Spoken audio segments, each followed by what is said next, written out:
cooperative learning is to plan, create, understand, and provide structure, as well as an array of intellectual activities which develop creativity and critical thinking skills.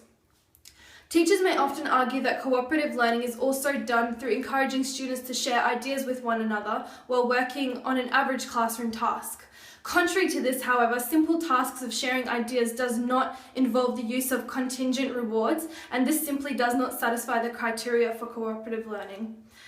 Furthermore, recent researchers have revealed that placing students in groups heighten the risk of conflicts, particularly the ones that already existed between groups and individuals. However, there's also evidence to suggest that this direct contact could actually be positive. This was particularly due to sharing involved in cooperative learning, particularly when positive interdependence and cooperation was involved. On top of the ongoing debate about the effectiveness of cooperative learning methods in relation to enhancing student achievement and promoting student interpersonal skills, as well as self-esteem, evidence has also shown that teachers and students can experience difficulties when cooperative learning strategies are introduced into the classroom. However, structured cooperation, as demonstrated by Gillies in 2008, was in fact proven to result in a more positive social, emotional outcome than unstructured group work. As an educator, by striving to create the most perfect cooperative learning experience and environment, you will actively be facilitating learning by valuing students' ideas, culture, language, and nature of students' emerging sense of identity and self-esteem. In conclusion, teachers mustn't pressure their students to do well on their own. Instead, they should be aware of their responsibilities when establishing a cooperative learning group and activity structure. Cooperative learning in the classroom is a teaching method that encourages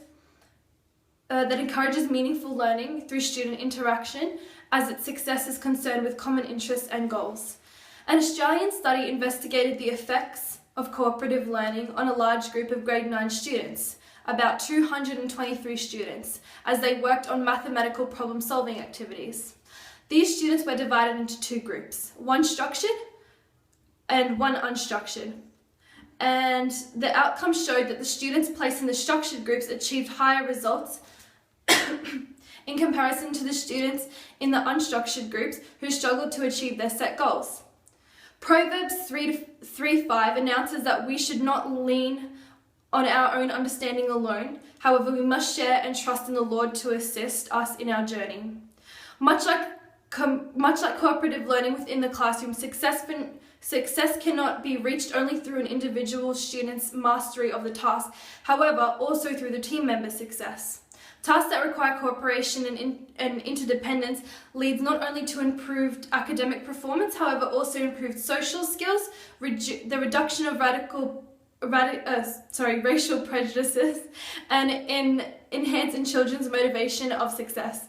In conclusion, this podcast has successfully investigated the importance of good cooperative learning activities within the classroom, as well as how educators can successfully structure for positive effects on students. Through the exploration of these topics, we have concluded the success of cooperative learning does in fact depend on both students and teachers. We have also been successful in revealing how high achievements in these activities do not simply depend on the individual, however also depend on a group as a whole.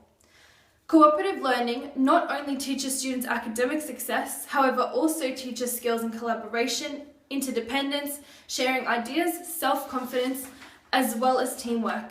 In conclusion, cooperative learning within the classroom is a valuable teaching skill that is demonstrated to be an important contribution to a variety of aspects in relation to educational practices.